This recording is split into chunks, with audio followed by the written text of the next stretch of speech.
tomorrow, tuloy ang hearing ng Blue Ribbon Committee. Yun ang I malaga am doon. still the legitimate, legal, moral Senate President of the Republic of the Philippines.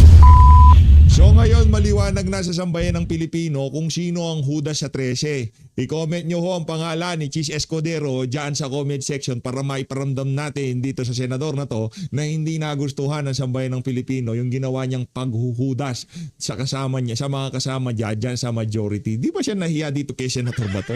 Di ba siya nahiya dito kay Senator Jinggoy Estrada? Yung isa ipapadala sa The Hague, Netherlands. Yung isa nakakulong na. Ikaw banta pa lang.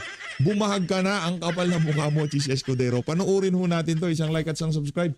Masaya na ho tayo dyan at sa mga gusto sumali sa ating community, yung join button, nandyan lang ho sa baba. Ito, tanong natin sa comment section, kung sakali ho pong tumakbo ng pagkasenador ulit, itong si Chis Escudero sa 2028, susuportahan nyo ho ba siya? Sino susuportahan nyo sa dalawa? Senator Jinggoy Estrada o itong si Chis Escudero? Ilatag nyo na ho yung mga punto de vista dyan sa baba. Maliban doon sa pangalan ni Chis Escudero na i-comment natin dyan sa comment section, at i-comment nyo na rin ho kung sino ang susuportahin nyo sa dalawa na yan. Si Chis o itong si Senator Jinggoy. Ito ho ang pagdating niya dyan sa Senado.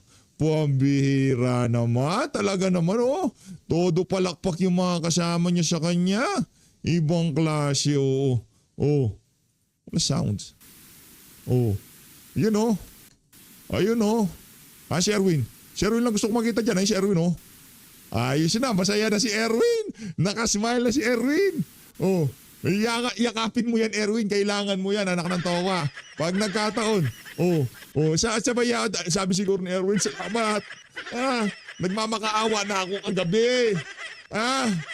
Papangalanan ng 18 Marine, hindi sila pwede pumunta rito. Eto, sasalansanin lang ho natin yung mga interview na itong SCSP Cayetano sa kanyang FB page kanina. Kailangan nung marinig ng sambayan ng Pilipino ang sasabihin niya sa mga video niya na to. Naku, meron ho tayong nabalitaan na kesyo. Na kesyo pipigilan daw ang pagpasok sa Senado bukas nitong si Senator Rodante Marcoleta at nitong si SP Cayetano. Paano yun?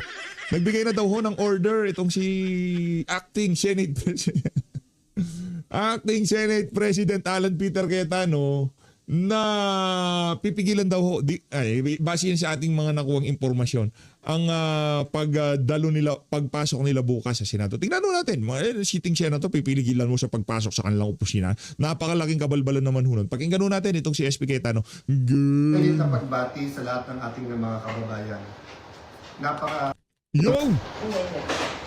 Isang mainit na pagbati sa lahat ng ating mga kababayan. Napaka-importanting pagtatalakay ang gagawin po natin ngayon. Hinihingi po na makinig po tayong lahat, mga kababayan sa Luzon, Visayas, Mindanao, lalong-lalo po ang ating mga OFW. Umpisahan ko po na kahit gaano kabigat ng problema, tayo'y parating magpapasalamat sa Panginoon. God is sovereign, He is in control. Man creates the crisis, but God gives the solution. The last few weeks, there was a man-made crisis by the minority in cooperation with some people in the administration, by them trying to undermine the leadership of the Senate at pinapalabas ng magulo ang Senado. Pero mas mabigat po ang usapin natin ngayon. Bakit po? Dahil may tanong po tayo. Una, has Philippine democracy died again? Pangalawang tanong, binasura po ba ang Philippine Constitution? Bakit po ito tinatanong? Simple po, ang nakalagay sa konstitusyon ng Pilipinas, pwedeng mag-conduct ng business ang Senado by a majority of all its members. Ang majority po ng 24 ay 13 po. 13 po ang numero. Yung sinasabi po nilang kaso, yung po ay ibang-iba. Nag-adjourn po kami nung nag-walk out sila. So that means they have to call the roll at kailangan 13. Yung binabanggit nilang kaso po, inahamon ko lahat ng abogado. It is not applicable kasi doon po tuloy-tuloy yung sesyon. Tinigil tapos sinabing may continuing quorum po sila. Tayo po, malinaw na malinaw sa records, ay adjourn last Tuesday at sinabi na tayo ay muling magre-resume ng alas 5 ng Lunes. So, what is the point of going through this? The question we have to ask ourselves is that, is the Constitution but a piece of paper to this administration? Has the judiciary ceased to function? Wala na bang Senado? Yun na po ba ang pananaw ng ating administrasyon? Ang tingin ba po ng 12 senador ay basta't kakampi mo ang Malacanang ay wala ng batas? Kung titingnan niyo po ang Rule 1 and 2 ng Senado, na ayon to sa Philippine Constitution, para i-elect ang Senate President at ang Senate President Pro Tem o Pro Tempore, ay kailangan po 13. So paano po nila alisin si Senator Loren Legarda kung 12 lang po sila?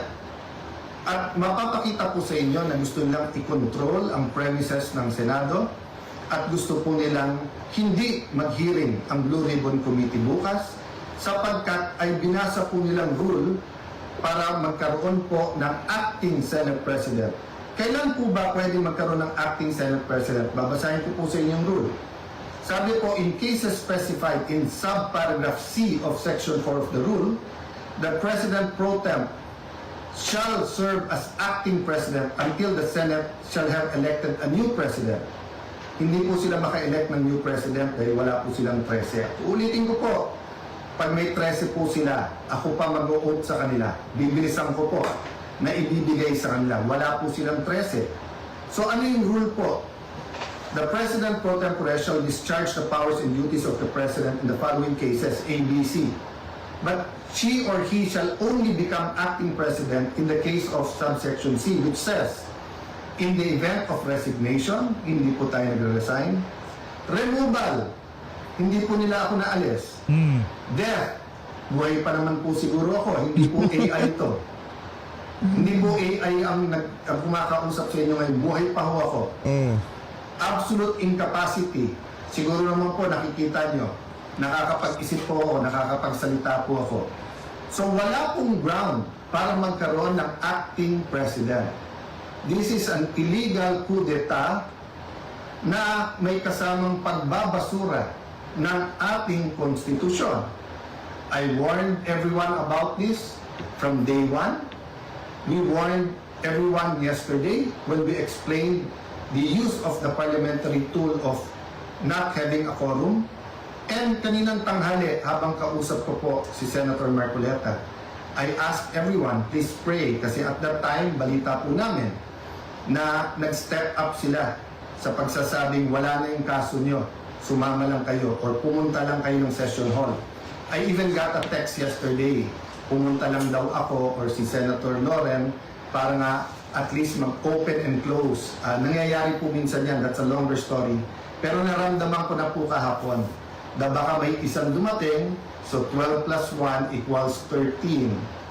So 12 pa rin po ngayon, ay pang-11 pa rin po. Pang-11 pa Dahil rin. sa ating konstitusyon, sa ating rules of the Senate, kailangan pong 13.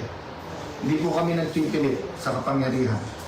I can go as Senate President, even as Senator anytime. Hindi po ba ako lang ang katangi-tangi sa mga matataas na opisyal na nung nangyari yung flood control scam ay nagsabi, ba't hindi na lang tayo lahat mag-resign?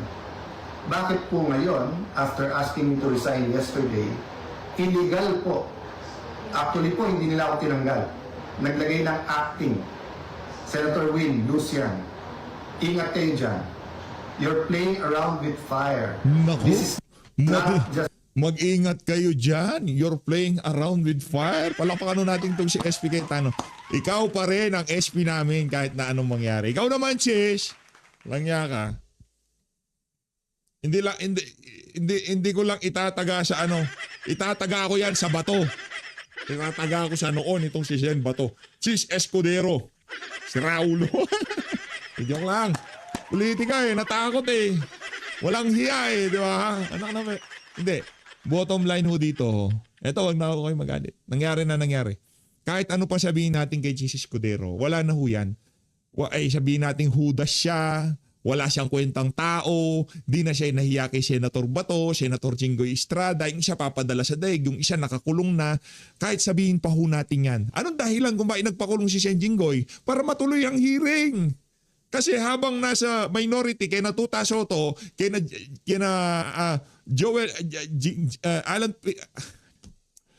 kay, ano pangalan ito? Ito si Erin Sylvester, ang Ping Lacson, walang hearing na mangyayari. Di ba? Ngayong napunta sa bagong majority, kaya na SP Cayetano, nagpakulong, dadala sa dahig, hindi nagpatinag, basta matuloy ang hearing. Nagpakita ho itong si Kilay, pambirang, kapal ng mukha mo, brat. Kapal. Ang masasabi ko lang kay feeling ko ha, kung papipiliin itong si Chis Escudero, di ba, karir niya o masasalba ang karir niya o itong si Heart Evangelista, feeling ko, karir palig niya. Kahit na mahulog sa bangin. Ha? Itong si Heart Evangelista, wala siyang pakialam. Sambay ng Pilipino nga, wala siyang pakialam kay Heart Evangelista pa. Kanya kayo. About the Senate.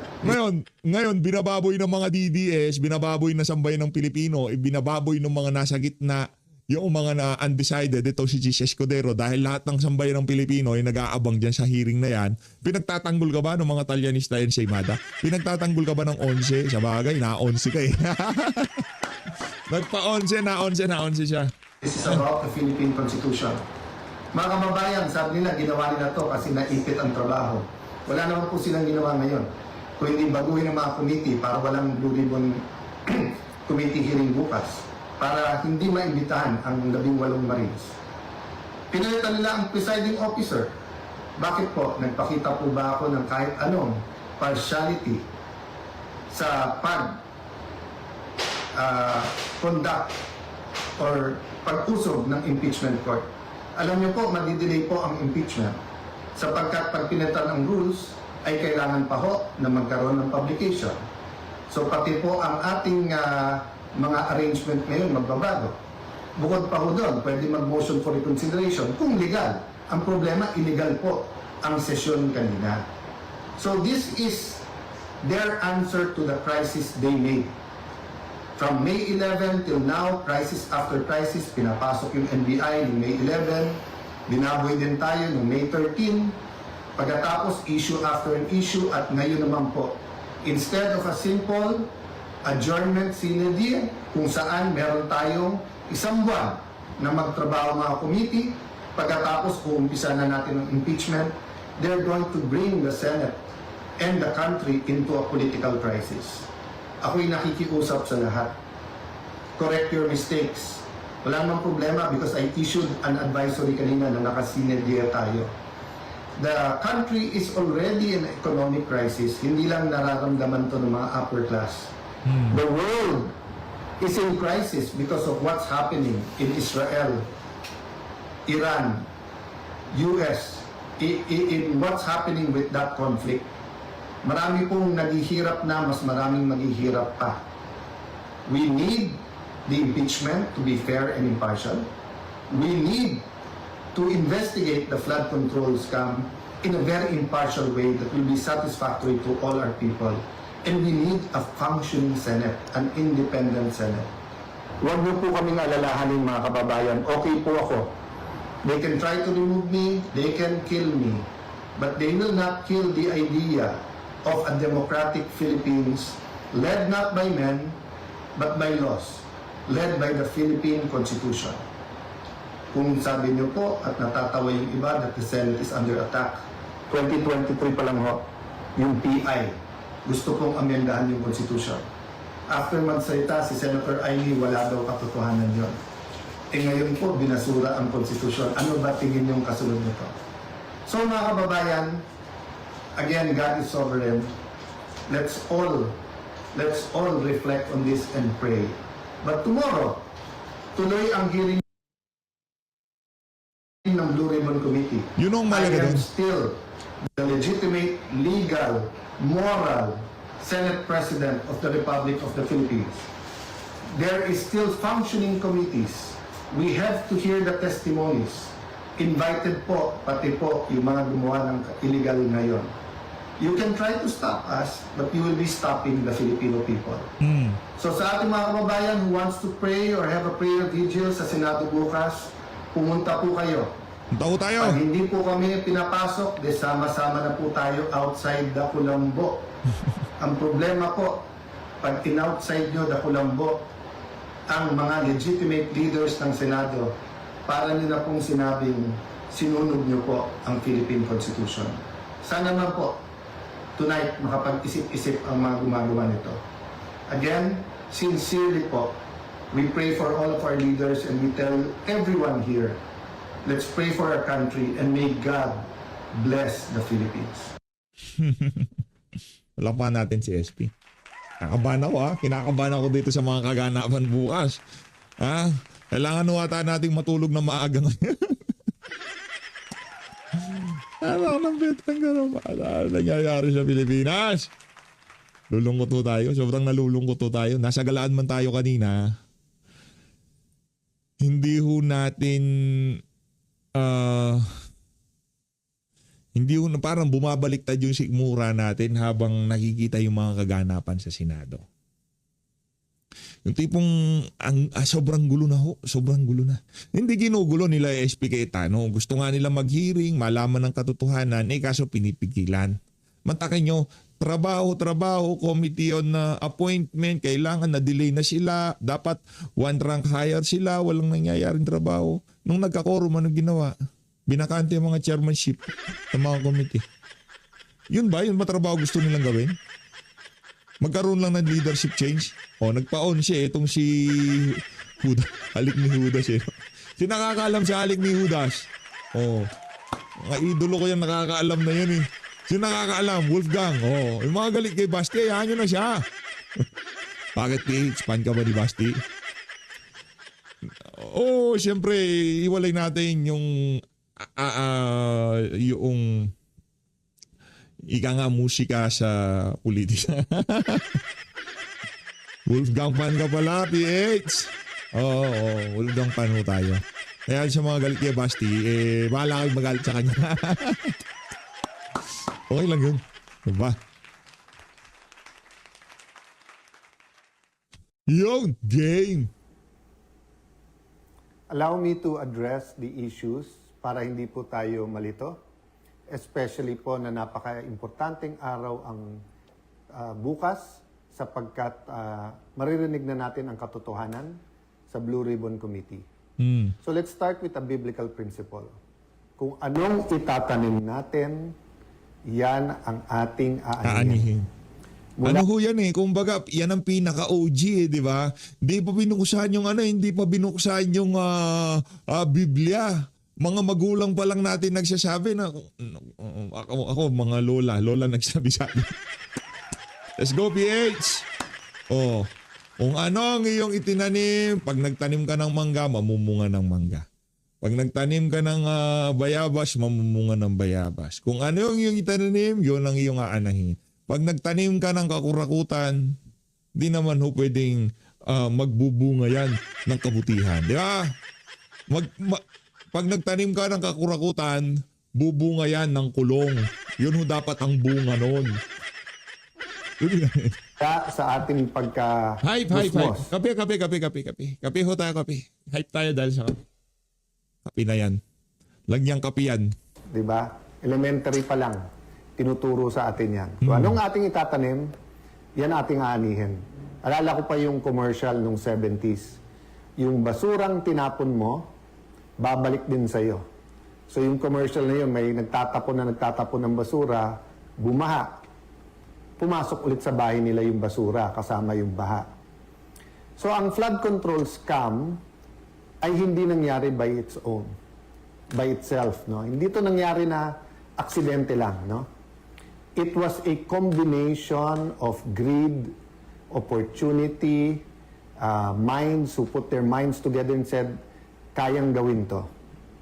We will not be able to stop corruption in our country until we know the truth, we know how to stop a problem, and we know how to reform. Repentance is part of that. Repent! Naniniwala ho ba kayo na ang mastermind ng pinakamalaking corruption scam sa buong history ng Pilipinas ay panay opposition ang gumawa. Napakagaling naman po pag members ng opposition ang gumawa under the nose of an administration na samantalang mahigit 2 taon na nangyayari. So, we started, the majority and as Senate President, we started diplomacy po talaga.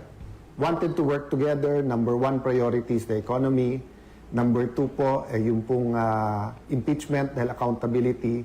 Pero kasama po yung ating priority, yung mga flood control issues at iba pang mga scams na bigyan ng tugon.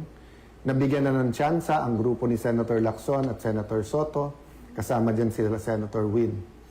Alam naman natin lahat na kailangan ay 13. So let me state this. Malacanang backing the move of the senators today and the other groups backing them, they will say anything and do anything to bend the law and basically susunugin na yung ating konstitusyon. So when I said a while ago that I am still the Senate President, the legitimate, the legal, moral Senate President, it's not about me, it's not about the position. Anytime po, pwede po ako mag-resign, pwede kong ibigay ito sa iba kung may 13. This is about democracy. This is about an independent Senate. This is about fighting corruption. You cannot say you love democracy, but walang checks and balance. Hindi pwedeng sabihin you love democracy, pero pag mali yung numero, invento na lang po tayo. I don't know how much time I have.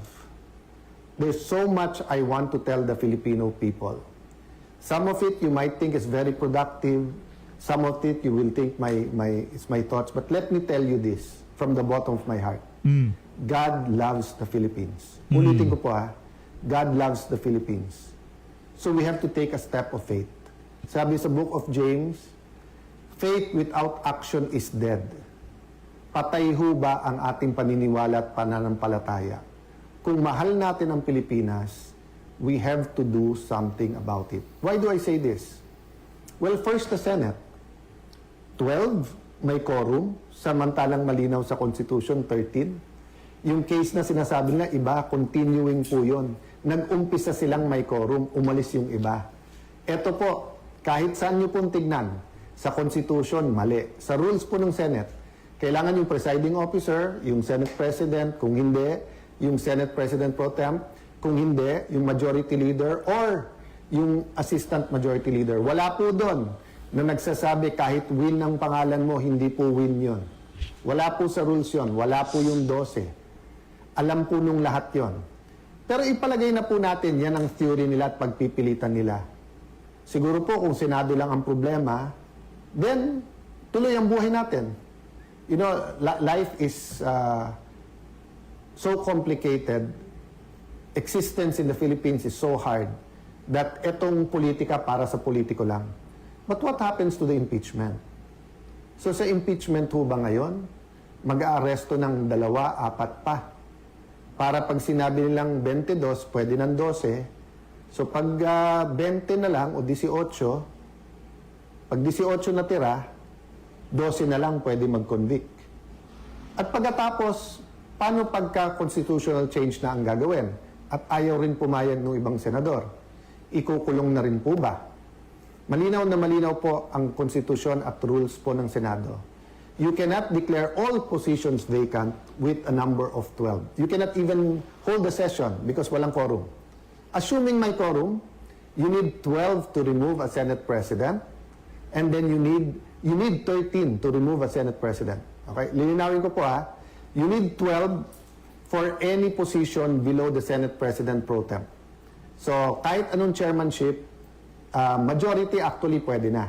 Kaya kahit 11 all, pag nawala yung isa, 10, 11, masusunod na yung 11. But for Senate President, for quorum, and for Senate President Pro Tem, you need 13. No? So, ilalaban po natin to. Hindi dahil nilalaban nyo ang Senate Presidency ni Alan Cayetano. Hindi. Kundi dahil po, mahalaga sa atin ang 1987 Constitution. Dahil po, hindi ito isang pirasong papel lang. I'm issuing a memo to the Secretariat and to the Office of the Sergeant at Arms to keep the Senate open tomorrow. We will have the Blue Ribbon Committee. As Senate President, nasa authority ko po ang premises ng Senado. Do not padlock the Senate.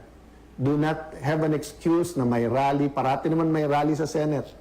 Do not tempt the Filipino people to come out in thousands, hundred thousands, and millions. We are not provoking a political crisis here. You are provoking a crisis. Sabi nila, trabaho yung issue. Pinalitan lang nila yung mga chairman, tapos in-adjourn din.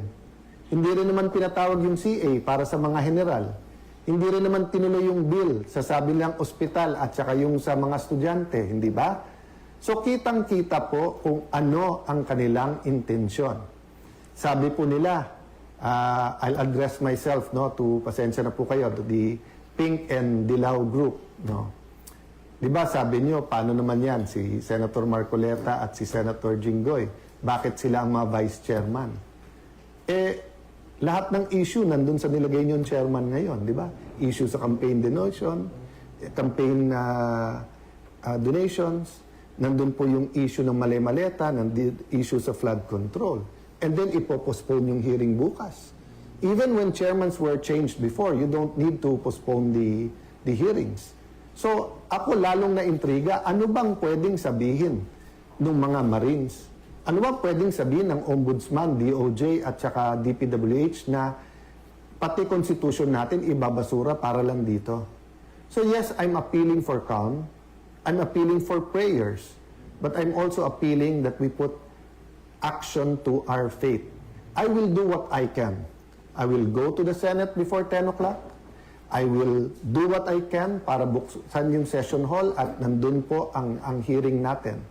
My authority now comes from the Constitution, but my strength will come from your prayers and will come from the fact na ang ating bansa ay dapat ipaglaban. I still remember the day that my dad called us together at lumuluha siya at sinabi niyang mag-abroad na kayo because magkakagulo and we don't know what will happen. We may be arrested, we may be killed. That was either February 21 or February 22. I think it was 21, before that day. And we all hugged him and sabi namin, if you love your country, we love our hindi ka namin iiwanan.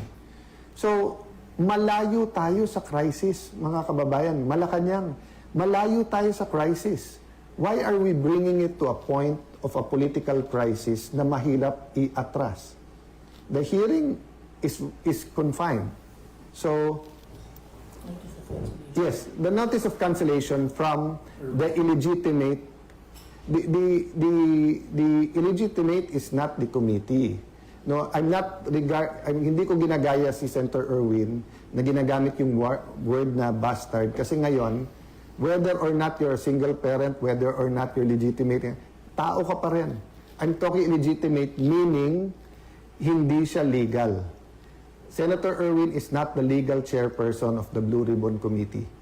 Okay? Senator Pia Cayetano is the chairperson because there was no quorum, there was no session under the law that took place. Daming issue sa Supreme Court, yung unprogrammed funds, yung legality ng 2025 budget. Ang dami pong issue sa Supreme Court. Again, ulitin ko po. Ang pinakamalaking problema ng ating kababayan ngayon ay presyo.